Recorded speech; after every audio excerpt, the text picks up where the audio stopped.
Bonjour et bienvenue dans Terminal F pour une émission un peu particulière, en plein air, dans un cadre fabuleux. Jean-Bernard, bonjour. Bonjour Bénédicte. Où sommes-nous ?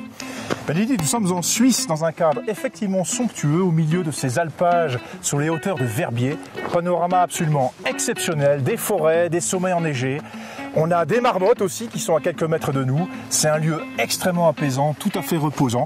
Et c'est là justement qu'une expérience hors norme est en train de se vivre. On va aller la découvrir. Ça s'appelle le glamping. Bénédicte, justement, explique-nous ce que c'est que le glamping. Alors, le glamping, camping, glamour, les deux ensemble, ça donne glamping.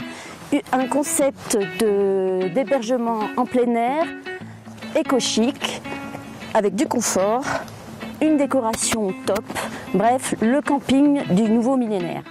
On va aller découvrir le camp de Dôme monté par Mon Plus Beau Voyage, un voyagiste français qui se lance dans l'expérience et qui va proposer tout au long de l'année qui vient des camps un peu partout dans le monde sur ce modèle.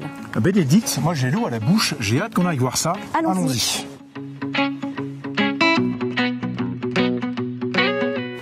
Bonjour Emmanuel. Alors, tu es la cofondatrice de l'agence Mon Plus Beau Voyage, une agence de voyage spécialisée dans le haut de gamme et les expériences uniques.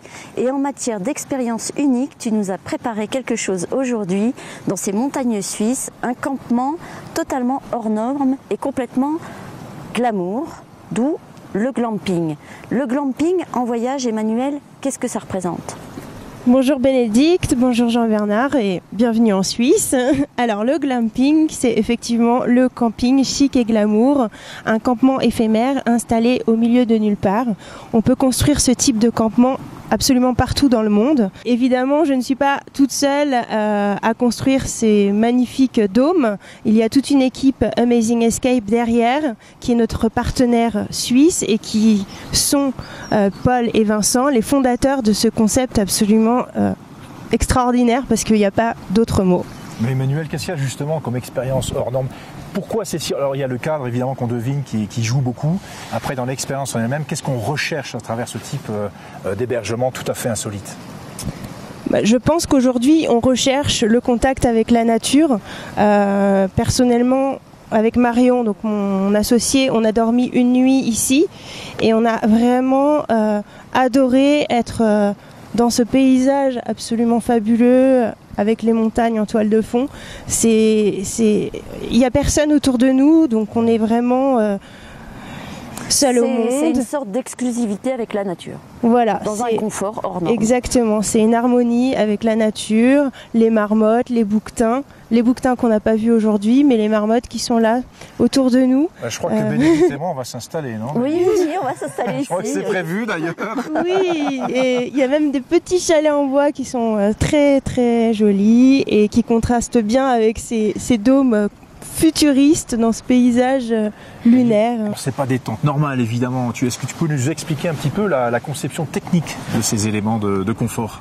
Alors oui, c'est toute une logistique. Notre équipe est sur le site depuis jeudi dernier, depuis 4 jours donc maintenant. Cette équipe a travaillé plus de 10 heures par jour pour monter ces structures métalliques et installer la décoration qui a été faite sur mesure exprès pour l'installation du campement. Donc on a 3 univers différents que je vous laisse découvrir. Ce sont des tentes qui font à peu près quelle taille en fait ? Parce qu'on a du mal à se rendre compte avec cette. Alors à l'intérieur, on est sur une superficie de 28 mètres carrés. D'accord. Et une hauteur de 3 mètres. Ah oui, donc c'est largement confortable. Oui, ouais. Une vraie chambre d'hôtel au milieu de nulle part. J'ai hâte qu'on aille découvrir tout ça. Allons-y. Waouh, incroyable. Marina, bonjour. Bonjour. Alors, bonjour, tu es la décoratrice de l'équipe Amazing Escape et c'est à toi qu'on doit ce décor tout simplement extraordinaire. Est-ce que tu peux nous raconter ton métier ? Tu as un métier de rêve finalement. Oui. Parce que tu conçois des environnements. Absolument. Pour des voyageurs en quête d'exception finalement. Absolument. Alors, dans la nature. Comment ça se passe ton travail ? Mon travail. Alors voilà, quand l'équipe m'appelle, j'essaie d'avoir le plus d'informations possible sur le client.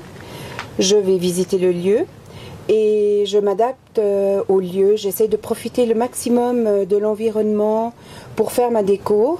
Évidemment, si c'est dans le désert, à la montagne, au bord de la mer, ça sera une décoration différente, sauf si le client désire quelque chose de particulier. Et Marina, ici on se trouve justement en Suisse. Quelle est la décoration de ce dôme? Comment tu la caractérises? Qu'est-ce que tu as fait de si particulier, de si hors norme pour donner cette ambiance effectivement extraordinaire? On va dire le plus hors norme, c'est le fait d'avoir un tel confort au milieu de nulle part. Donc j'axe beaucoup sur un lit confortable, une literie, beaucoup de coussins, un poêle avec du chauffage, une salle de bain qui fonctionne bien, de l'eau chaude, de l'eau froide, un look. Ici, nous sommes dans un environnement particulièrement montagne. Mais voilà, chalet en fait. Ce côté chalet, ce côté skis, bois, des vieux skis que nous avons chinés. Nous avons un stock de matériel énorme, on peut s'adapter et on chine encore plus suivant la demande du client. En fait, avec toi, c'est comme au cinéma. Absolument. Je pars toujours du principe que c'est comme si je faisais un petit théâtre pour une nuit. Je crois que Bénédicte a envie de rester. Hein. Vraiment, là, je crois qu'on va la perdre. Écoute, moi aussi, d'ailleurs. J'ai envie de te dire on va que essayer moi, le fauteuil. Ouais. Le Comment confort, ça me va. Écoute, je vois ça. Et le lit, d'ailleurs. Alors, on va quand même essayer. Bénédicte, viens à côté de moi, quand même. C'est un peu osé, tout ça. Hein. Qu'est-ce que t'en penses? Ah, bah écoute, c'est top. Hein. Moi, bien, je reste là 3 jours, 3 nuits. Alors, ce que j'aime bien aussi, regarde, il y a la vue. Alors on a quand même une vue sur les sommets enneigés derrière. Moi je trouve ça franchement exceptionnel. Hein. Incroyable. C'est dingue. Hein. Et ici en fait, même s'il fait froid, tu as ton petit feu, c'est quand même... Il y a une part de camping quand même. On essaie toujours de garder la sensation du campement. Les clients doivent se chauffer eux-mêmes, mettre du bois dans le poêle. Ça les amuse beaucoup. Oui. Voilà, c'est ce qu'on recherche vraiment. On reste vraiment dans le concept du glamping. Du glamping. Complètement. Ouais. Alors Marina, raconte-nous ici, qu'est-ce que tu as imaginé? On reste dans le côté proche de l'environnement suisse nature ou... Moi, Suisse, je trouve, au fait, c'est un environnement que j'ai imaginé plutôt avec de la construction. Justement, nous avons construit le lit, nous avons construit la paroi. De l'autre côté, nous avons la salle de bain. J'ai utilisé de la matière naturelle. J'avais envie d'être dans le clair, dans l'épuré, dans le plus contemporain. Les gens rêvent avec les magazines de déco. J'avais envie de m'approcher un peu plus de ce côté waouh, on est comme dans un magazine. Par exemple, les tissus, il y a des tissus un peu particuliers que tu as employés ici, ou les matériaux, il y a du bois, tu as fait appel à des menuisiers qui ont construit ça spécifiquement. Comment ça se passe justement avec les corps de métier pour faire tout ça? Alors ça, c'est quelque chose que j'aimerais vraiment relever. J'ai une collègue qui est magique, qui m'aide énormément, et j'ai 2 collègues bricoleurs qui sont hyper pros, hyper performants, des vrais magiciens. Alors nous achetons du bois, on prévoit tout à l'avance, on fait des maquettes, des plans, des listings et on construit tout sur place. On arrive avec notre camion de bois, on peint, on construit tout sur place. Il y a pas mal d'objets que nous essayons de réutiliser quelquefois quand même, par exemple les malles indiennes que nous avons achetées lors d'un événement en Inde, on les réutilise, elles ont un look voyageur. Sinon, il y a toute la literie, on rajoute des coussins, forcément on réutilise quelques trucs. Sinon, il y a un côté de nous qui pour moi est très essentiel, tout ce qu'on achète et qui ne peut pas voyager, comme les matelas ou les choses comme ça qui sont abîmées dans les containers. On s'organise pour redistribuer à des œuvres sociales ou des ONG sur place. Alors mes amis, il y a quand même une petite chose qui me chagrine. J'ai envie de voir quand même la salle de bain parce que c'est quand même important en voyage. Et c'est une grosse construction. On peut aller la voir? Oui, bien sûr. Derrière la paroi, vous voyez, nous avons 3 petits secteurs. La salle de bain est composée d'une partie lavabo, d'une partie toilette et d'une partie douche que nous aménageons le plus confortablement possible pour que le client soit aussi surpris par ça. C'est totalement surprenant parce que moi, qu'est-ce que t'en penses, Bénédicte? Écoute, c'est juste dingue. Tu as tout le confort possible, de quoi poser tes affaires de toilette et tout ça dans un décor fort maîtrisé, avec la petite lampe, là, c'est parfait. Quoi. Le soin au détail est vraiment poussé à l'infini. Absolument. Le but, c'est de faire rêver les gens.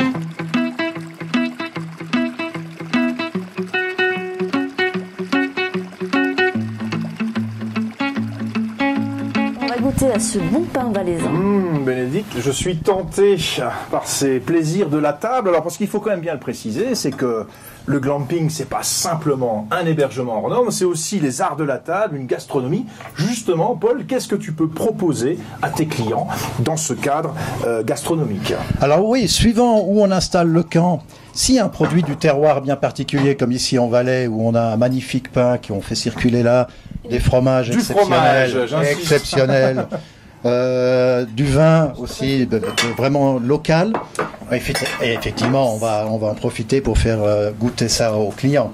D'autant plus s'ils ne sont pas de la région, et s'ils viennent de Paris ou s'ils viennent d'une région où ils ne connaissent pas notre terroir. Maintenant, il y a des régions où ça s'y prête moins. À ce moment-là, on fait souvent venir des chefs. D'accord. Ça peut être des chefs étoilés, ça peut être des cuisiniers locaux. En Bolivie, la dernière fois que nous avons monté un camp, on a fait par exemple venir un chef français. D'accord. On ne l'a pas fait venir parce qu'il habitait là-bas. Donc c'était un chef français qui habitait à La Paz, qui a son restaurant à La Paz et qui nous a fait donc déguster des produits. Enfin, pas trop du terroir parce que je dois avouer que la nourriture en Bolivie c'est pas exceptionnel non plus. D'accord. Mais voilà, donc on essaie d'adapter au mieux donc la nourriture. C'est nourriture personnalisé selon les attentes et les goûts du client. Exactement. S'il veut être végétarien, il mangera végétarien. Si le client est végétarien, on lui fera évidemment une cuisine végétarienne. S'il aime bien la bonne viande, on va en profiter en Argentine et au Chili de lui faire déguster un asado, je parie. Ces asados exceptionnels. Donc voilà, en fait, on adapte à chaque occasion et pour chaque client. Tiens. Je crois que Béné, elle est déjà en train d'attaquer le fromage. Alors ça, c'est un fromage d'alpage. Donc les vaches qui ont produit ce merveilleux fromage, elles broutent ici en été. Elles broutent dans la région. Avec les marmottes et les chamois, les bouquetins. Donc voilà, ça c'est vraiment un produit du terroir, on ne peut pas trouver quelque chose de plus proche. Je vais justement le goûter, ça tombe bien. Merci Paul. Vas-y. Pour cette introduction en matière. Bénédicte, il est bon ce fromage d'alpage là, t'en penses quoi? Attends. Dis-moi un petit peu. Accompagné d'un breuvage local, bien entendu. Alors là, on a deux vins rouges, un rouge et un blanc. Attends, je demande quand même à Bénédicte, qu'est-ce que t'en penses? Il y aller sans risque. Ok, voilà. Ils sont tous les deux de la région, donc ce sont des cépages. La Syrah, c'est pas vraiment un cépage unique en Valais, il y en a beaucoup en France, je dois l'avouer. Par contre, la petite Arvine que vous dégustez là, c'est vraiment un cépage vraiment local. On va goûter le pain également. Alors. Okay. En tout cas, Paul, c'est vraiment ultra convaincant comme expérience, également gastronomique. Je crois qu'on comprend, Bénédicte et moi, pourquoi les clients se régalent au propre et au figuré. Merci pour ton accueil. Merci beaucoup à vous.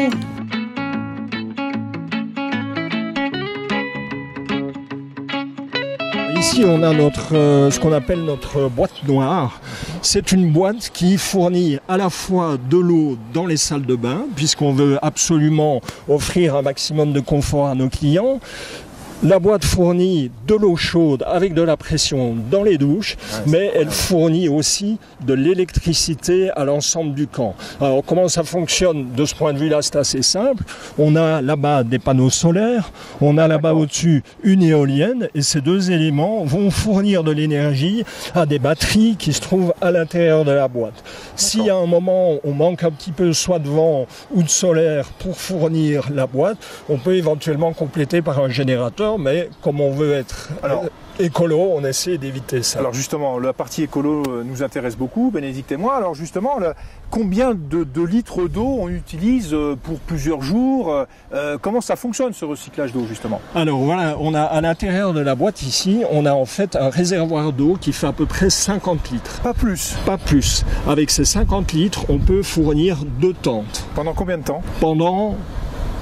Dans des conditions optimales, on va dire une semaine. Après, c'est fabuleux ça. Ça dépend s'il fait chaud, s'il y a de l'évaporation, des choses comme ça, on peut être amené à rajouter un petit peu d'eau. Mais ce qui est intéressant de savoir, c'est que dans cette machine, il y a aussi ce qu'on appelle un générateur atmosphérique qui permet de collecter l'humidité de l'air et alimenter le réservoir en eau quand on n'a pas de source d'eau à proximité. Donc on est en totale autarcie tout en préservant au mieux l'environnement, on n'est pas en train de prélever différents éléments. avec cette machine quasi miracle, on peut le dire, c'est ce qui permet de faire, c'est un peu le cœur et les poumons de ce camp. Exactement. Le principe est que on veut puiser au minimum dans les ressources naturelles qui sont autour de nous. Et puis, ce qui est important de savoir aussi, c'est que cette machine ne rejette absolument aucune eau grise dans l'environnement. L'eau est filtrée de manière permanente, ce qui veut dire que quand vous vous douchez, l'eau repart dans le receveur, revient dans la machine, est refiltrée et repart. Et cette eau, vous pouvez la boire. Ça veut dire que si à un moment je me trouve à un endroit où j'ai un point d'eau un peu saumâtre, aucun problème. J'alimente la machine avec ça, l'eau qui sort de la douche, je peux la boire, elle est parfaitement pure.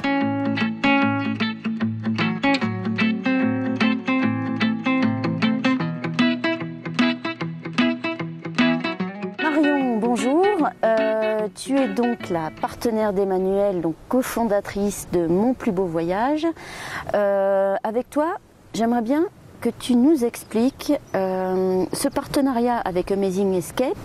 Qu'est-ce que vous allez en faire pour vos clients chez Mon Plus Beau Voyage? Alors, bonjour Bénédicte. Alors c'est vrai que nous, on a une approche du voyage où on veut véritablement mettre en avant l'authenticité en fait des destinations, des paysages, des rencontres avec les cultures locales. Et l'idée justement avec ce concept, c'est de pouvoir proposer des hébergements que l'on trouve absolument charmant, magnifique et écologique, qui puisse être implanté un petit peu partout dans le monde. Donc ça peut être donc, comme ici dans un cadre de montagne, ça peut être en haut d'un glacier, ça peut être dans une forêt tropicale, ça peut être sur une plage déserte, ça peut être dans une forêt. Enfin vraiment, il n'y a pas véritablement de limite, hormis après peut-être des limites logistiques et d'autorisation. Mais voilà. Justement, Marion, donne-nous quelques exemples de sites, de spots qui ont été complètement fous dans lesquels tu as pu implanter ou tu voudrais implanter certaines choses comme ça. Justement. Alors c'est vrai que ça c'est un des spots dont je peux vous parler qui a déjà un événement qui a déjà eu lieu il y a quelques temps maintenant. C'était sur le Salar d'Uyuni, un désert de sel en Bolivie qui est absolument immense, le plus grand du monde, qui en fait rêver plus d'un. Et c'est vrai que de pouvoir avoir son hébergement, son dôme sur le Salar, rien que pour soi, là pour le coup c'était pour un groupe, donc il y avait 10 dômes en famille, entre amis, c'est quand même absolument spectaculaire de pouvoir avoir son dîner le soir, juste avoir son Salar rien que pour soi, c'est quand même assez fou. Oui, ça doit être magique. Et donc l'idée c'est de pouvoir reproduire ce genre de... C'est pas le genre d'environnement nécessairement, mais ce genre de sensation. Oui, et que les clients puissent vivre des choses assez impactantes et extraordinaires comme celle-ci. Bénédicte, sur une plage, ça te plairait pas, toi? Ah si. Laquelle, par exemple? On va demander à Marion si elle pourrait nous faire quelque chose. Sur une plage... Peut-être Australie ou... Aux Marquises. Aux Marquises. Oh là là, les Marquises. Oh là là. Marquises, ouais. Emmanuel connaît très bien les Marquises pour y avoir séjourné, et c'est vrai que ça c'est un de nos rêves. Nous aimerions beaucoup pouvoir proposer un projet sur les Marquises. Oui, parce que là l'environnement est quand même top. Okay. Donc on peut privatiser ce type de camp, mais je crois que vous avez dans l'idée de développer un concept est-ce que tu peux nous en parler avec ce nouveau site internet complètement dédié au glamping? L'idée justement, c'est de pouvoir proposer nous donc des campements éphémères comme ceci avec notre partenaire Amazing Escape, mais également de pouvoir proposer des campements qui sont permanents, mais toujours dans la même idée, c'est-à-dire que il faut que ça reste du camping glam et chic, bien sûr, dans des endroits déserts, dans des endroits un petit peu loin de civilisation, de grandes routes, d'aéroports, etc. Et du coup, ça permet aussi de proposer un séjour à un budget inférieur, car c'est vrai que là du coup la logistique est donc là on parle de camps qui ne sont pas privatisés pour une famille, ce sont des camps qui sont montés, qui vont rester 3-4 mois sur un site. Exactement, sur une durée et que donc on peut partager avec d'autres hôtes. Oui. Alors on peut le privatiser si par exemple il y a une dizaine de tentes ou une dizaine d'hébergements. Si une famille souhaite tout privatiser, c'est envisageable, mais c'est aussi envisageable de prendre qu'une seule tente et de partager ce séjour avec d'autres. Maintenant les prestations resteront bien évidemment mais ça revient quand même beaucoup moins cher si on partage, on mutualise en fait l'utilisation de l'espace. Exactement.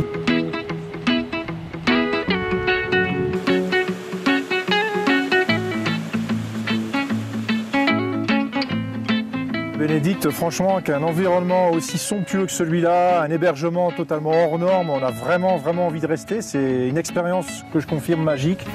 Alors, il n'y a pas que ça comme type d'hébergement dans le glamping, il y a aussi des choses un peu plus simples. Oui. Toutes les expériences de glamping ne sont pas poussées à l'extrême comme ici. En France, tu as tout un tas d'hébergements glamping à travers toute la France, dans les paysages de notre pays qui ne manquent pas de nature à explorer. Tout à fait. Tous ces hébergements, ou en tout cas pas mal de pistes, sont à retrouver sur notre article sur lefigaro.fr, rubrique voyage. D'accord, je crois que nous, on va rester ici parce qu'on se plaît avec effectivement plaisir. beaucoup. Et puis on retrouvera la prochaine émission de Terminal F le mois prochain. Bye bye. Bye bye.